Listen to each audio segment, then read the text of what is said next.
उस रात मुझे पहली बार एहसास हुआ कि डर कभी बाहर नहीं रहता। वो वही रहता है जहाँ हम सबसे ज्यादा उम्मीद करते हैं, अपने ही घर की दीवारों में। पर मुझे क्या पता था, जिस साए से मैं हफ्तों तक डरती रही, वो ही मेरी जिंदगी बदलने वाला था। दोस्तों, इस कहानी को शुरुआत करने से पहले मैं आप सभी से रिक्वेस्ट करना चाहती हूँ कि प्लीज वीडियो को फुल वॉच करें और अपने प्यारे दोस्तों के साथ शेयर करना ना भूलें। नीरू अभी अभी इस घर में शादी करके आई थी। शादी को सिर्फ 3 हफ्ते हुए थे। गांव के बीच में बना बड़ा पुराना लेकिन शांत घर, इतना शांत कि खामोशी भी जैसे सांसें रोक कर सुनती हो कि कौन सा कदम कहाँ पड़ रहा है। दिन में घर हंसी से भरा रहता था।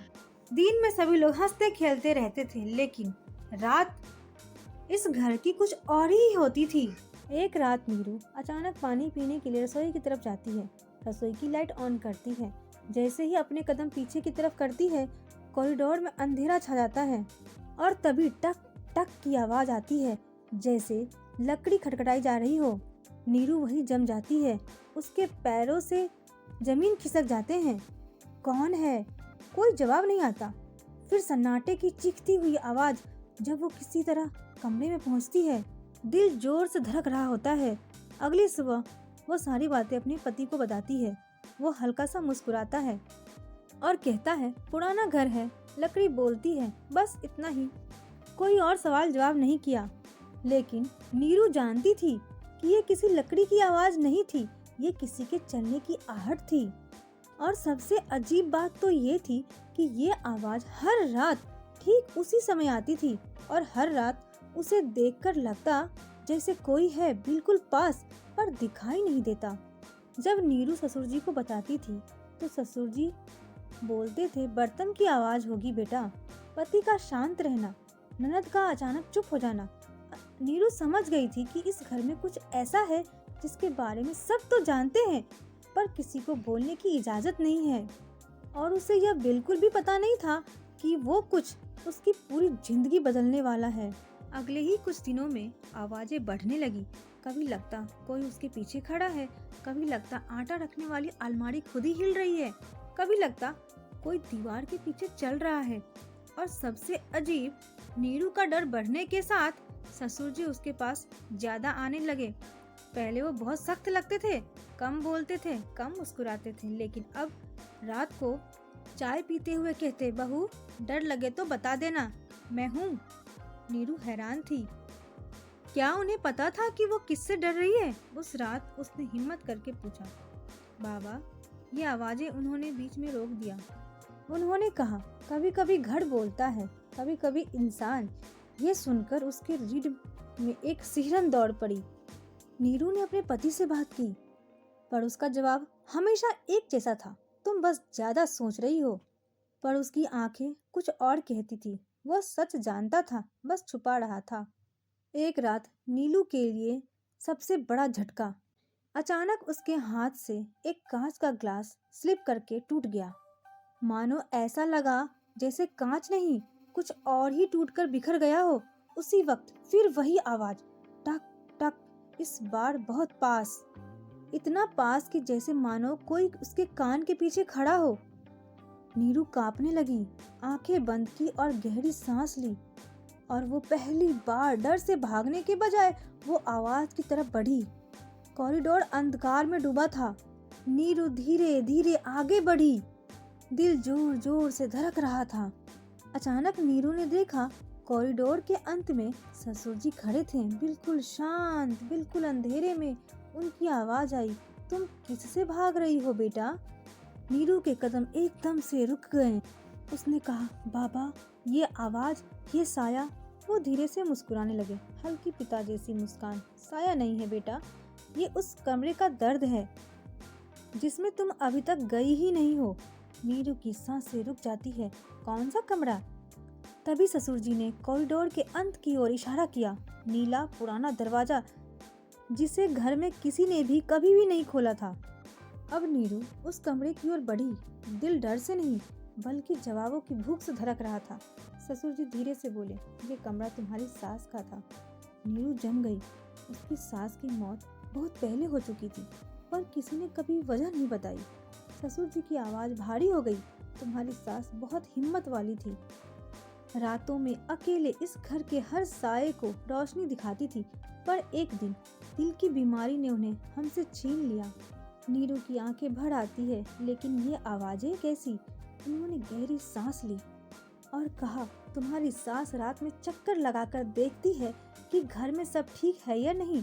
उनके जाने के बाद ये घर रात में वही करता है जो वो किया करती थी। नीरू का डर अचानक आंखों की नमी में बदल गया। वो उस कमरे की दहलीज पर पहुंची, हाथ कांप रहा था, लेकिन मन पहले से कहीं ज्यादा मजबूत था। जैसे ही उसने दरवाजा खोला, कमरा हल्की रोशनी में चमक उठा। शायद चांद की, शायद यादों की। कमरे में एक पुरानी डायरी पड़ी थी। नीरू ने खोली। पहले ही पेज पर लिखा था, जिस दिन मेरी बहू आएगी उसे डर नहीं, मेरी हिम्मत मिले। नीरू टूटकर जोर जोर से रोने लगी। ये डर नहीं था, ये एक माँ का प्यार था जो दीवारों में, हवा में और घर में बचा हुआ था। पीछे से नीरू का पति आता है, आंखों में नमी, आवाज में प्यार। तुम्हें बताना चाहता था, पर तुम्हें कमजोर समझकर नहीं रोकना चाहता था। मैं चाहता था कि तुम खुद जानो कि तुम कितनी मजबूत हो। नीरू ने उसका हाथ पकड़ा। उसकी धड़कनें अब शांत थी। ससुर जी बोले, इस घर में अब रोशनी तुम हो। सारे खुद ब खुद पीछे भागेंगे। नीरू मुस्कुराई, पहली बार गहरी आत्मविश्वास से भरी मुस्कान में। उसने कमरे की लाइट ऑन की और उसी पल कॉरिडोर की सारी लाइट्स खुद ब खुद जगमगा उठी, जैसे घर कह रहा हो, स्वागत है मेरी नई रोशनी का। कॉरिडोर की लाइटें जगमगाती रहीं। नीरू उस खुली रोशनी में खड़ी थी, लेकिन उसके अंदर कहीं एक और सवाल बाकी था। ये सब बस एक याद थी या सच में इस घर में कुछ था जो उसे महसूस करा रहा था? ससुर जी ने उसकी आंखों में वो सारे सवाल पढ़ लिए और धीरे से कहा, डर जब समझ में आ जाए ना बेटी, तो वो डर नहीं रहता, वो बस एक इशारा बन जाता है। नीरू कमरे में और भी अंदर चली जाती है। उसकी सास की पुरानी किताबें, सरकंडे की बनी टोकरी और खिड़की पर रखी एक आधी जली मोमबत्ती, सब कुछ मानो सालों से इंतजार कर रहा था। उसने कमरे की खिड़की खोली, ठंडी हवा अंदर आई और कमरे में एक हल्की सी खुशबू फैल गई, जैसे किसी ने चंदन जलाया हो। नीरू हल्की सी मुस्कुराई और कहा, ये तो माँ जैसी खुशबू है। पीछे से उसके पति ने कहा, हाँ, उनके जाने के बाद जब भी यह कमरा खुलता है, ये खुशबू खुद ब खुद फैल जाती है। नीरू ने डायरी के दूसरे पन्ने पलटे। उसमें लिखा था, मेरी बहू के नाम। अगर वो कभी मुझे महसूस करे तो डरना नहीं, मैं हमेशा उसके साथ रहूंगी। घर और रिश्ते सांसों से नहीं, हिम्मत से चलते हैं। नीरू की आंखें भर आती है, लेकिन इस बार डर की वजह से नहीं, किसी अपने को पा लेने की वजह से। उसने चिट्ठी धीरे धीरे अपने सीने से लगा लिया। अचानक टक टक की आवाज फिर से आती है, पर इस बार नीरू के चेहरे पर डर नहीं था। वो बाहर आई और आवाज की ओर बढ़ी। पति और ससुर दोनों उसके पीछे थे, पर उन्होंने उसे रोका नहीं, क्योंकि वो अब पुरानी नीरू नहीं, वो अब इस घर की रोशनी थी। कॉरिडोर के कोने में जाकर उसने हाथ दीवार पर रखा और बड़ी नरमी से फुसफुसाई, माँ, मैं समझ गई, आप कहीं नहीं गई हैं, बस चाहती थी कि कोई आपकी जगह संभाल ले।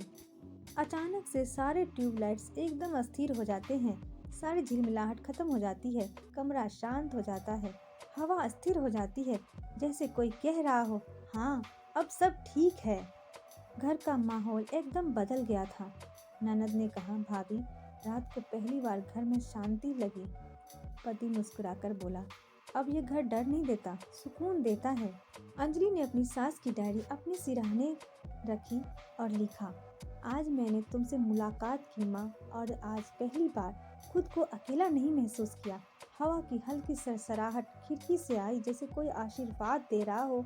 कमरे की लाइट धीरे से टिमटिमाई, फिर अपने आप स्थिर हो गई। अंजलि ने मुस्कुराकर कहा, शुभ रात्रि माँ। और उस रात कई हफ्तों बाद पूरा घर पहली बार किसी आवाज के पूरी नींद सोया। नीरू ने उस आवाज को आखिर समझ लिया। वो डर नहीं था, वो एक माँ की अधूरी चिंता थी जो बहू में अपनी हिम्मत ढूंढ रही थी। उसका डर अब उसकी ताकत बन चुका था। अंत में नीरू धीरे से फुसफुसाती है, जिंदगी में डर वही होता है जहाँ हम रोशनी से दूर भागते हैं, हिम्मत वही है जो हमें वापस वही लेकर जाती है।